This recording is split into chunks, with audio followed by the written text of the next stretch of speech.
दोस्तों, आज हम भगवान बुद्ध के द्वारा जानने वाले हैं कि मन को शांत कैसे करें। एक समय की बात है, हिमालय की खाड़ी के किनारे एक छोटे से शांत गांव में राहुल नाम का एक युवा लड़का रहता था।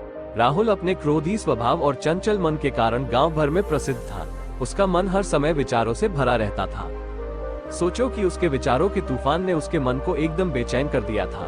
उसके जीवन से शांति मानो गायब हो गई थी और वह हमेशा अपने ही ख्यालों में खोया रहता था और तनावपूर्ण जीवन जी रहा था। उनके अशांत मन और क्रोध के कारण उनके अपने परिवार के सदस्यों और गांव वालों से भी संबंध अच्छे नहीं थे, जिससे वो और भी अधिक अकेला और अपमानित महसूस करने लगा। वो और भी अधिक मानसिक तनाव की स्थिति में चला जाता है। एक समय की बात है, राहुल अपने गांव की गलियों में घूम रहा था। तभी उनकी मुलाकात एक बौद्ध भिक्षु से हुई जो एक पेड़ की छाया के नीचे ध्यान में बैठे थे। बौद्ध भिक्षु के चेहरे से निर्मल शांति की आभा झलक रही थी। इस असीम शांति में राहुल बौद्ध भिक्षु की ओर आकर्षित हुआ। जब राहुल बौद्ध भिक्षु के करीब आया तो उसे अपने आसपास एक सकारात्मक ऊर्जा का एहसास हुआ।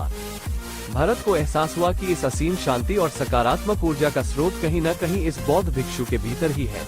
इसलिए वो वहीं बैठकर उसकी आंखें खुलने का इंतजार करने लगा। थोड़ी देर बाद जब बौद्ध भिक्षु की आंख खुली तो उसने एक युवा लड़के को अपने सामने बैठा पाया, जो बहुत तनावग्रस्त और नकारात्मक भावनाओं से भरा हुआ लग रहा था। राहुल ने बौद्ध भिक्षु की ओर उदार भाव से देखा और बहुत विनम्रता से कहा, मालिक, मेरा मन बहुत अशांत है और मेरे मन के विचार मुझे खाए जा रहे हैं। मुझे एक पल के लिए भी शांति महसूस नहीं होती। क्या आप मुझे सिखा सकते हैं कि मैं अपने अशांत मन को कैसे शांत करूं?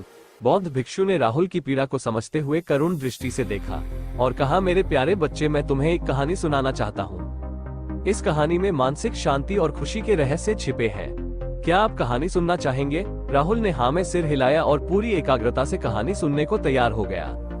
उनके अंदर जिज्ञासा चरम पर थी। वो कहानी सुनने को बेताब था। बहुत समय पहले की बात है, एक नगर में शक्ति नाम का एक आदमी रहता था। शक्ति बेहद महत्वाकांक्षी व्यक्ति थे और उन्हें हर काम में लोगों से मदद की जरूरत पड़ती थी। यदि उसे किसी से असफलता और बुराई सुनने को मिलती थी तो वह गहरी चिंता और तनाव में चला जाता था। उनका मानना था कि सफलता और भौतिक शक्तियां वांछित खुशी देंगी, लेकिन वह जितना सफलता और प्रशंसा के पीछे भागता था, उतना ही मानसिक तनाव में डूबता जाता था। लेकिन अचानक शक्ति का सामना उस समय के मशहूर बौद्ध भिक्षु से हो गया, जिसका नाम महाकौशल था। महाकौशल अपने शिष्यों को ध्यान की शिक्षा देते थे और वह स्वयं एक बहुत ही ध्यानमग्न और प्रबुद्ध व्यक्ति थे।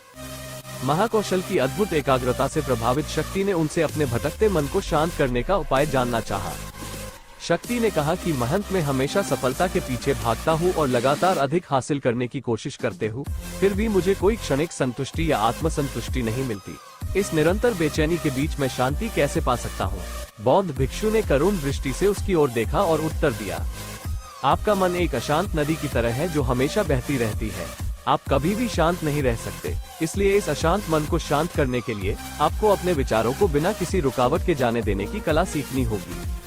शक्ति को आश्चर्य हुआ और उसने पूछा कि मैं अपने विचारों को कैसे जाने दूं? आखिर मैं भी तो अपनी इच्छाओं और महत्वाकांक्षाओं से बंधा हुआ हूँ। ये सुनकर बौद्ध भिक्षु मुस्कुरा दिए। बौद्ध भिक्षु कहा, कल्पना करें कि आपके हाथ में पानी का एक गिलास है। अब आप इसे जितनी देर तक पकड़ कर रखेंगे, यह उतना ही भारी होता जाएगा, और अगर आप इसे काफी देर तक पकड़े रहेंगे तो आपके हाथ में दर्द होने लगेगा। लेकिन अगर आप उस पकड़ को ढीला कर दें और छोड़ दें तो आपका बोझ खत्म हो जाएगा। राहुल ने पूरी कहानी और उसका संदेश ध्यानपूर्वक सुना। वो समझ गया कि अपने विचारों और इच्छाओं से चिपके रहने से उसका बोझ बढ़ जाता है और अंदर ही अंदर अशांति पैदा कर देता है। अब राहुल को कहानी का अंत सुनने की उत्सुकता से प्रतीक्षा थी। कहकर बौद्ध भिक्षु ने कहानी जारी रखी। एक बौद्ध भिक्षु की बात मानकर शक्ति ने विचारों को त्यागने का अभ्यास शुरू कर दिया। वो बिना किसी पूर्व निर्णय के अपने विचारों और भावनाओं को आते और जाते देखता था।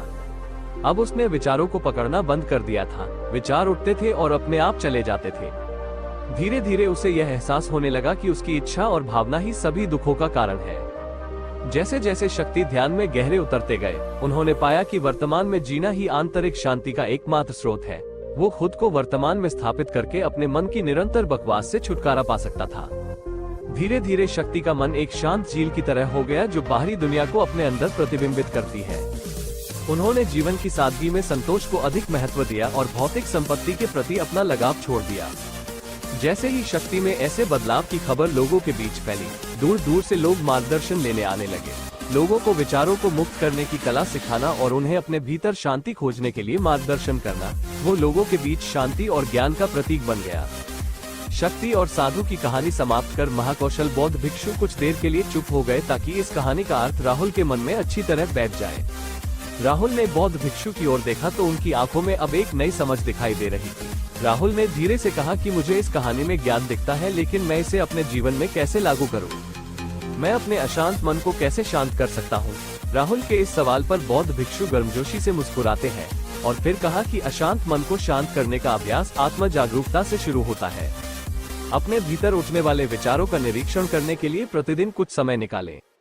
उन भावनाओं पर ध्यान दें जो आपके मन में आती है और देखें कि वे कैसे आती है और आकाश में गुजरते बादलों की तरह चले जाए। राहुल ने आंखें बंद कर ली और बौद्ध भिक्षु के कहे अनुसार अपने विचारों का अवलोकन करने लगे। जैसे ही उसने अपने भीतर उठने वाले विचारों पर ध्यान देना शुरू किया, उसे इसका एहसास हुआ। उसे अपने अंदर चिंता और इच्छाओं की एक निरंतर धारा बहती हुई महसूस हुई। सिर्फ एक एहसास ने ही उसे एक अद्भुत शांति का एहसास कराया। उन्हें ये भी एहसास हुआ कि यह सभी विचारों और भावनाओं से अलग है। बौद्ध भिक्षु ने आगे कहा कि जैसे शक्ति ने खुद को सभी मोह माया से अलग कर लिया था, वैसे ही अपने मन को अशांतकारी विचारों और भावनाओं से मुक्त करने का अभ्यास विकसित करो। बिना किसी पूर्वाग्रह के विचार को वैसे ही स्वीकार करें जैसे वह आता है और फिर धीरे धीरे उन्हें जाने दें और अपना ध्यान वर्तमान क्षण पर केंद्रित करें। लेकिन राहुल ने टोकते हुए कहा कि अगर विचार और भावनाएं इतनी मजबूत हैं तो क्या होगा? बौद्ध भिक्षु ने कहा ये बना रहता है और मन को छोड़ने से इनकार करता है। बौद्ध भिक्षु ने राहुल की बात से सहमति जताते हुए सिर हिलाया और कहा ऐसे कई मौके आएंगे जब आपके मन में सवालों का बवंडर चल रहा होगा। जब आपका दिमाग आपकी बात ही नहीं सुनेगा तो ऐसे में आपको अपनी सांसों की ताकत पर विश्वास करना होगा। एक बार फिर भिक्षु ने राहुल से कहा, अपनी आंखें बंद करो और अपनी सांसों पर ध्यान केंद्रित करने के लिए अपने पेट को ऊपर उठता हुआ और मचता हुआ महसूस करें। बौद्ध भिक्षु ने बताया कि जब भी आपका मन अशांत हो तो तुरंत अपनी सांसों पर लौट आए। सांस की वाद्य गति आपको तुरंत वर्तमान के चरणों में वापस खींच लेगी और आपको शांति का अनुभव कराएंगी। एक बौद्ध भिक्षु के निर्देशानुसार आने और जाने वाली सांसों पर ध्यान केंद्रित करने का प्रयास करें। इस छोटे से व्यायाम से उन्हें मानसिक शांति का अनुभव हुआ। उसे याद आया कि उसकी सांसें हमेशा उसके साथ थी, जो उसे वर्तमान क्षण की याद दिलाती थी, आराम और शांति लाती है। राहुल के इस विकास को देखकर बौद्ध भिक्षु मंद मंद मुस्कुराए और बोले, मेरे प्रिय, बेचैन मन को शांत करना एक ऐसा अभ्यास है जिसमें बहुत प्रयास और दृढ़ इच्छा शक्ति की आवश्यकता होती है, क्योंकि लगातार व्यायाम से मांसपेशियां मजबूत होती हैं। उसी तरह नियमित अभ्यास से मन भी शांत होता है। स्वीकृति में सिर हिलाते हुए इस बौद्ध भिक्षु को धन्यवाद देते हुए उन्होंने वादा किया कि आज से वह अपने अशांत मन को शांत कर सकेंगे और अपनी गैर शक्तियों को मुक्त कर सकेंगे। बौद्ध भिक्षु ने राहुल के कंधे पर हाथ रखकर कहा, मुझे आपकी क्षमता पर बहुत भरोसा है और आपको जल्द ही आंतरिक शांति मिलेगी। लेकिन याद रखें कि यह आसान नहीं होगा, लेकिन अगर आप दृढ़ इच्छा शक्ति और खुले दिल से प्रयास करेंगे तो आप निश्चित रूप से वह शांति पा लेंगे जो आपके अंदर है। उस दिन से राहुल अपने अशांत मन को शांत करने का प्रयास करने लगा और हर दिन ध्यान करने के लिए एक अलग समय निर्धारित किया। उसने अपने मन में उठने वाले विचारों को बिना किसी रोक टोक के जाने दिया और अपनी सांसों के जरिए खुद को वर्तमान में बनाए रखने की कोशिश की। समय के साथ अभ्यास करते हुए राहुल को अपने अंदर शांति का अनुभव हुआ। जैसे जैसे समय बीतता गया, राहुल को ज्ञान और शांति का स्रोत कहा जाने लगा। जैसे जैसे समय बीतता गया, भरत को ज्ञान और शांति का स्रोत कहा जाने लगा। ग्रामीण अपने अशांत मन को शांत करने के लिए राहुल के पास आने लगे। बौद्ध भिक्षुओं के शिक्षक दूसरों की मदद करते समय आत्म जागरूकता की शक्ति साझा करते हैं। बौद्ध भिक्षु आंतरिक शांति पाने की शिक्षा देते हैं। इसके साथ ही उन्होंने अपनी सांसों पर ध्यान देने और अपने विचारों को मुक्त करने की कला भी सिखाई। ऐसे निवासियों का विकास हुआ और उन्हें मन की अमूल्य शांति मिली।